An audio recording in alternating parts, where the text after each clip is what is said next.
तो lack of improved seeds. Indian farmer do not make judicious use of better quality seed. First reason is that they do not understand their importance. Secondly, their supply is not well organized in the country. And thirdly, good variety of seeds being costly, the poor farmer can ill afford them, and hence due to these reason productivity per hectare is low. तो बेटा lack of जो improved seeds जो है जो हमारे देश में available है, लेकिन भारतीय किसान जो उनको प्रॉपरली यूज़ नहीं कर रहे, उसका कारण क्या है? फर्स्ट जो है उसका कारण क्या है कि उनको जो अच्छी क्वालिटी, उनकी इम्पोर्टेंस जो है उसके बारे में नहीं पता। सेकेंडली, सप्लाई जो है वो पूरी ऑर्गेनाइज नहीं है, प्रॉपर नहीं है। एंड थर्ड वन इज़ जो ये अच्छी क्वालिटी के सीड्स हैं वो कॉस्टली हैं, और उसके कारण जो गरीब किसान है वो जो है सीड्स जो है वो नहीं खरीद सकते, तो जिसके कारण प्रोडक्टिविटी जो है वो लो हो जाती है। नेक्स्ट है बेटा लैक ऑफ मैन्योर। तो खाद जो है उसकी कमी। Manure play an important role part in the good cultivation. तो मैन्योर जो है वो भी इम्पॉर्टेंट पार्ट प्ले कर रही है कल्टिवेशन में। Indian farmer do not make use of it in proper quantity. About 60% of cow dung, which is very cheap and suitable as manure, is used as a fuel. Chemical fertilizer are expensive and are imported from the foreign country. Its use therefore is restricted. तो manure जो है, जो खाद है वो क्या है कि 60% जो काउ डंग है, गोबर है, उसको लोग जो है घरों में जो सबसे सस्ता है उसको जलाने के काम में यूज़ करते हैं। और केमिकल फर्टिलाइज़र जो बहुत एक्सपेंसिव है और उनको जो विदेशों से इंपोर्ट किया जाता है वो भी कॉस्टली पड़ती है, जिसके कारण उनकी जो है यूजेस हैं वो कम हो रही हैं। Defective agriculture marketing system. The marketing system of agriculture production is far from satisfactory. As a result, farmers do not get proper price for their produce. For want of efficient use of transport, the farmers are compelled to sell their produce to the village moneylenders who pay a very low price. On account of inadequate storage facilities, farmers have to sell their produce immediately after harvest when the price of produce is minimum. This has to be done because farmers do not have godown for the storage of their produce. तो defective agriculture marketing system जो है, इसके अंदर क्या आता है कि हमारा जो मार्केटिंग सिस्टम है वो डिफेक्टिव है। किसान जो हैं उनके इसके कारण किसान जो है उनको उनके प्रोड्यूस का, उनका जो फसलें हैं उनका प्रॉपर प्राइस नहीं मिल पाता। और जो हमारे पास मीन्स ऑफ ट्रांसपोर्ट है वो प्रॉपर ना होने के कारण किसानों को अपनी जो फसलें हैं वो मनी लेंडर को बेचनी पड़ती हैं और उनको प्रॉपर रेट जो है वो नहीं मिलता। और स्टोरेज की फैसिलिटी के कारण जो किसान है उनको कटाई के बाद ही कम प्राइस पे ही उनको जो है बेच देते हैं, जिससे जो है किसान उनके पास गोडाउन भी ना होने के कारण स्टोरेज की समस्या जो है वो उनको फेस करनी पड़ती है। Disease of crops and attack of pests. तो crops are destroyed in large quantity by crop disease, monkey, rodents etc. Insect and locusts also play havoc with standing crop. According to Shri N. Singh, soil conservation advisor to the government of India, every year crops worth ₹100 crore are destroyed by the insect in India. तो disease जो है, crops जो है वो destroy होती हैं बहुत ज़्यादा क्वांटिटी में। क्रॉप में जो बीमारियां लग जाती हैं, जहाँ जो कीड़े मकोड़े लग जाते हैं, जहाँ जो रोडेंट्स हैं वो ख़राब कर दे, चूहे वगैरह ख़राब कर देते हैं, कीड़े लग जाते हैं। और एन सिंह जो है, जो सॉइल कंजर्वेशन एडवाइज़र हैं गवर्नमेंट ऑफ इंडिया के, उन्होंने क्या जो दिया है अपनी स्टेटमेंट कि हर साल जो हमारी 100 करोड़ की फसल जो है वो कीड़ों के कारण जो है वो डिस्ट्रॉय हो जाती है। Lack of credit facility. Poor farmer in India face lot of difficulties in getting loan. They do not get sufficient credit at proper time from bank and cooperative societies. Even now they have to depend upon creditors and moneylender, especially for consumption loan. Farmers have to pay a large part of their income to the moneylender in the form of interest. The farmer is compelled to sell their produce to moneylender at a throwaway price. तो credit facility जो है, उनके पास पैसा जो है वो गरीब किसान जो है उनको फेस जो है डिफ़िकल्टी फेस करनी पड़ती है लोन लेने में, क्योंकि उनके पास पैसा कम होता है और क्रेडिट फैसिलिटी जो है उनको टाइम पे नहीं मिलती बैंक से, कोऑपरेटिव सोसाइटी से। तो इसलिए उन्हें जो है मनी लेंडर्स के ऊपर डिपेंड होना पड़ता है और जो उनसे बहुत ज़्यादा इंटरेस्ट चार्ज करते हैं। तो फार्मर जो है उनको वो कंपेल उनको किया जाता है कि वो मनी लेंडर को थ्रू अवे प्राइस, मतलब कि ऐसे ही बस बहुत कम रेट पे जो है वो फसलों का उनको मिलता है, उसका जो उनका रेट जो प्रॉपर से होता है वो उनको नहीं मिलता। Weak cattle, because of the lack of agriculture machinery cattle play an important role in Indian agriculture, but Indian cattle are weak and their mortality rate is also very high. Farmers have to keep away heads of the cattle. Due to this, on the one hand they have to spend more and on the other hand expenses on their upkeep prices, hence cost of agriculture production increase. तो जो agriculture machinery जो है उसकी कमी के कारण जो cattle है वो हमारा इम्पॉर्टेंट रोल प्ले करते हैं एग्रीकल्चर में, लेकिन इंडियन कैटल जो है वो वीक है और इस वीकनेस के जो कमज़ोर है, इतने स्ट्रॉन्ग नहीं, इतने अच्छी क्वालिटी के नहीं है, तो फार्मर जो है उनको क्या करना पड़ता है, कैटल जो है उनको जो रखे होते हैं और उसके कारण उनको जो काफ़ी उनकी मीन की एक से ज़्यादा पशु रखे होते हैं और उनकी मेंटेन उनको जो है प्रॉपर चार्जेस जो है उनको अपकीप रखने के लिए उनको बहुत सारा खर्चा करना पड़ता है और एग्रीकल्चर प्रोडक्शन जो है उससे उसकी कॉस्ट बढ़ जाती है। In short it can be said that 3 type of factors that is human, institutional और technical are responsible for low agriculture productivity. तो ये तीनों फैक्टर जो है एग्रीकल्चर प्रोडक्टिविटी के कम होने के कारण है and backwardness of the agriculture in India, और इंडिया के बैकवर्डनेस का ये कारण माने जाते हैं। तो नेक्स्ट है बेटा हमारा topic role of government in agricultural growth. तो एग्रीकल्चर को ग्रो करने के लिए गवर्नमेंट जो है वो क्या रोल प्ले कर रही है। Government of India has played an following important role. First of all, land reform. After independence government has introduce several scientific measures, सब significant measures related to land reform. Land reform से संबंधित क्या क्या major adopt किए गए। Evolution of zamindari system, इसको ख़त्म किया गया। Act has been passed in different states to improve land tenure system by providing ownership rights to the cultivator. तो कानून पास किए गए अलग अलग स्टेट्स में लैंड टेन्योर सिस्टम को इम्प्रूव करने के लिए और तक बाय प्रोवाइडिंग, और उनको जो है कल्टिवेटर्स को भूमि का जो मालिक बनाया गया। Minimum maximum ceiling of the land holding has been fixed, और भूमि की जो सीमा है वो फिक्स कर दी गई। Till 1996 consolidation of holding has completed on the land मैयर 619 lakh hectare in the whole country. तो जो कंसोलिडेशन की गई लैंड होल्डिंग जो है वो की उसको कंप्लीट कर दिया गया है। Consolidation of holding is an activity by which farmers are asked to get land of same size and kind at 1 or 2 places in lieu of their small and fragmented holdings scattered at many places। तो land holding जो मैंने कि अलग अलग जगह पे अगर एक किसान के खेत है तो उसको एक ही जगह पे बड़ा खेत दे दीजिए उसके मैयर के बराबर। Cooperative farming has also been develop. तो कोऑपरेटिव फार्मिंग जो है उसको डेवलप किया गया to improve the lot of landless cultivator. तो Acharya Vinoba Bhave has started the Bhoodan movement. तो जो लैंडलेस कल्टिवेटर्स जो है उनकी कंडीशन को इम्प्रूव करने के लिए आचार्य विनोबा भावे ने भूदान मूवमेंट स्टार्ट की। Thus land reform have contributed significantly. तो लैंड रिफॉर्म जो है उसने इंपॉर्टेंट रोल प्ले किया एग्रीकल्चर को डेवलप करने के लिए।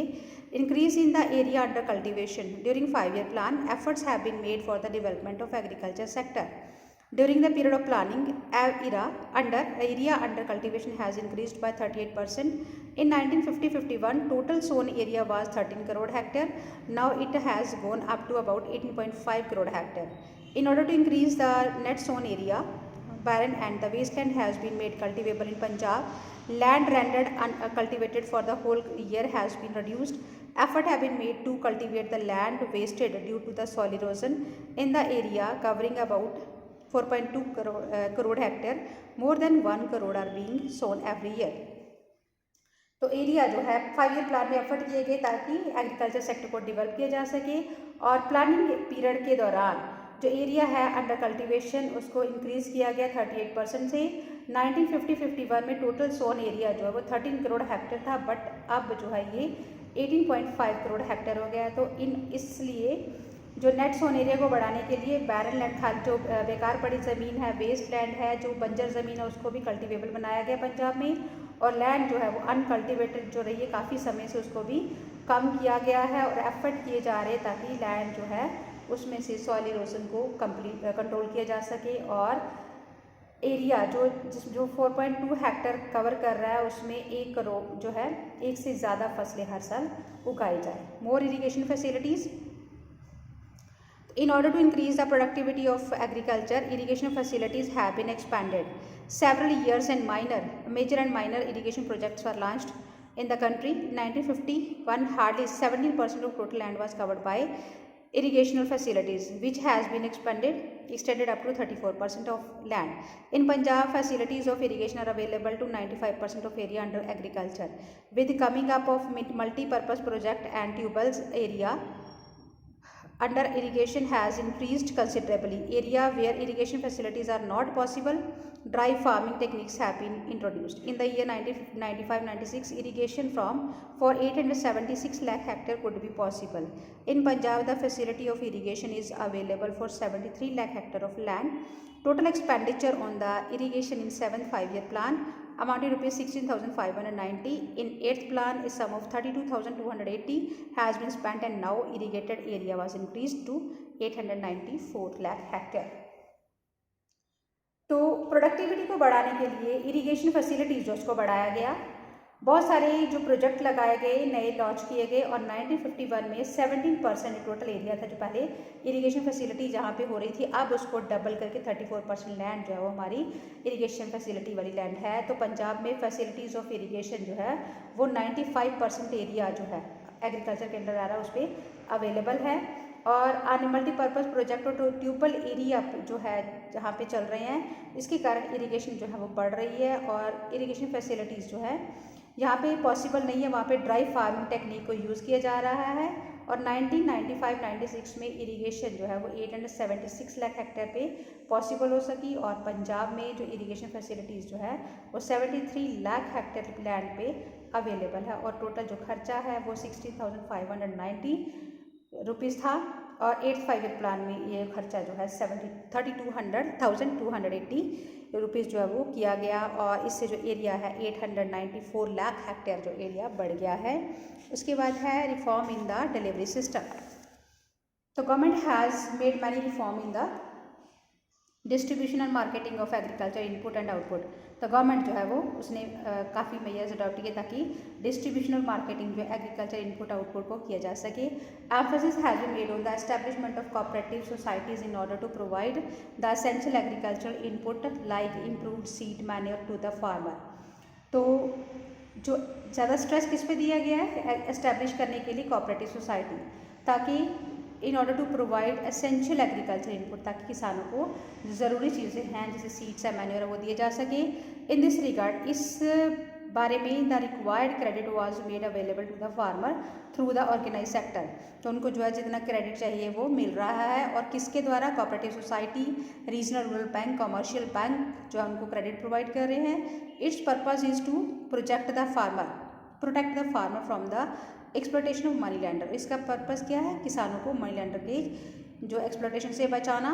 in order to enable the farmer to get fair price of their agriculture produce and to protect them from exploitation of traders and moneylender, and for bringing improvement in the agriculture policy, regulated marketing, cooperative marketing societies, other government organization like Food Corporation of India, NAFT, Markfed have been setup. तो agriculture produce जो है उसको जगह जगह पे पहुंचाने के लिए जो मार्केट, रेगुलेटेड मार्केट बनाई, कोऑपरेटिव मार्केट सोसाइटी एस्टेब्लिश की गई, और फूड कॉर्पोरेशन ऑफ इंडिया और NAFT है, मार्कफेड है, हैफ्ट है, ये एस्टेब्लिश सेटअप किए गए। And these institutions are mainly performing the work of agricultural marketing, और ये एग्रीकल्चर मार्केटिंग का काम कर रहे हैं, processing of agricultural produce, keeping in view the welfare of farmer, किसान के वेलफेयर को ध्यान में रखते हुए ये प्रोसेसिंग कर रहे हैं एग्रीकल्चर प्रोड्यूस की। उसके बाद है agriculture research and development. Indian government has establish many institution, school and extra for the agriculture research and development. Agriculture research और डेवलपमेंट के लिए इंडियन एग्रीकल्चर गवर्नमेंट जो है उसने बहुत सारी इंस्टीट्यूशन शुरू की।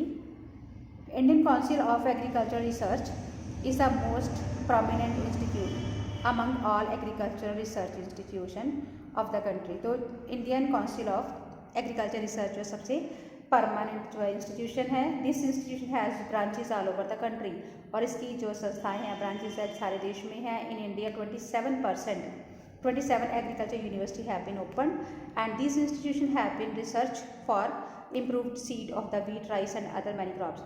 27 एग्रीकल्चर यूनिवर्सिटी स्टार्ट की गई, और ये जो इंस्टीट्यूट्स हैं वो रिसर्च कर रही हैं फॉर इम्प्रूव्ड सीड, जो वीट और राइस के और बहुत सारी फसलों के इम्प्रूव्ड सीड्स के लिए। And the farmer have been educated about the improved techniques of agriculture. Farmer को एग्रीकल्चर टेक्निक्स के बारे में बताया जा रहा है। And the farmer have been educated, scientific methods have been invented, और साइंटिफिक मेथड जो है वो इन्वेंट किए जा रहे हैं वो फार्मिंग इन ड्राई एरिया, सूखे एरिया में भी एग्रीकल्चर को इम्प्रूव करने के लिए। नेक्स्ट है development of agricultural land during 5-year plan. Many effort have been made for the development of agricultural land. Agricultural land को इम्प्रूव करने के लिए जो है एफर्ट किए जा रहे हैं। And arrangement have been made for the levelling of land. Land को लेवल करने के लिए अरेंजमेंट किए गए। Sloping of land, land sloping, contour bonding, और जो है उसको चारों की उसकी जो बाउंड्री बनाने के लिए। And terrace of the land in order to conserve the soil, ताकि सॉइल को बचाया जा सके, सॉइल इरोजन से बचाया जा सके। नेक्स्ट है बेटा improvement of the health animal husbandry. तो ड्यूरिंग द 5-year प्लान की village scheme was introduced with A view of improving the breed of cattle. Cattle breed को इम्प्रूव करने के लिए जो है की विलेज स्कीम शुरू की गई। To create the cattle disease, treat the cattle disease, veterinary hospital have been set up. Veterinary hospital set up किए गए। And to develop cattle wealth of the country. Cattle wealth को डेवलप करने के लिए 86 intensive cattle development project have been setup. तो cattle development project जो है वो शुरू किए गए intensive. All the development measures for cattle are adopted in these project, और सारे डेवलपमेंट मेजर जो है उनको अडॉप्ट किया गया। Improvement in the agriculture marketing. Main objective of improving marketing of agriculture produce is to ensure reasonable price to the farmer for their produce, ताकि उनको जो है रीजनेबल प्राइस मिल सके। Measures have been taken specially in 2 direction. तो इसमें जो है जो मेजर अडॉप्ट किए गए, फर्स्ट है क्या, regulated market are managed by the market committee appointed by the government. Government ने जो मार्केट कमेटी अपॉइंट की उसमें रेगुलेटेड मार्केट मैनेज की गई। Their objective is to protect the farmer, और उनका उद्देश्य क्या है, फार्मर्स को प्रोटेक्ट करना फ्रॉम एक्सप्लॉयटेशन, लूट से बचाना, बाय द मिडलमैन के द्वारा। इन सच टाइप मार्केट्स, इस तरह की मार्केट में metric system of weight and measure is used. तो मैट्रिक सिस्टम जो उसको यूज़ किया गया वेट के लिए। By 1996 as many as 6,969 mandis have been regulated. तो लगभग 7,000 के नियर अबाउट मंडीज जो उनको रेगुलेट किया गया। And there are 144 regulated market. Punjab में 144 रेगुलेटेड मार्केट है। नेक्स्ट है cooperative marketing society have been set up established for the improving agriculture marketing. Agriculture marketing को इम्प्रूव करने के लिए कोऑपरेटिव मार्केटिंग सोसाइटी जो एस्टैब्लिश की गई। The society sell the produce of these their member at the reasonable price. तो ये जो सोसाइटी है वो सेल कर रही है, वो बेच रही है रीजनेबल प्राइस पे। And they make arrangement for cheap and quick mean of transport, और वो चीप और क्विक मीन जो है ट्रांसपोर्ट के उसके लिए अरेंजमेंट करें। Also for grading of produce को ग्रेड दिया जा रहा है। And these societies provide facility of godown और एंड वेयर हाउसिंग। ये गोडाउन और वेयर हाउसिंग फैसिलिटी प्रोवाइड करी। 1996-97 the cooperative marketing society have marketed agriculture product worth ₹9,503 crore. तो 1996-97 में कोऑपरेटिव मार्केट सोसाइटी जो है वो क्या करी है, मार्केटेड, उसने मार्केट किया एग्रीकल्चर प्रोडक्ट जो है 9,503 करोड़ का जो प्रोडक्ट है उसको बेचा है। ओके बेटा।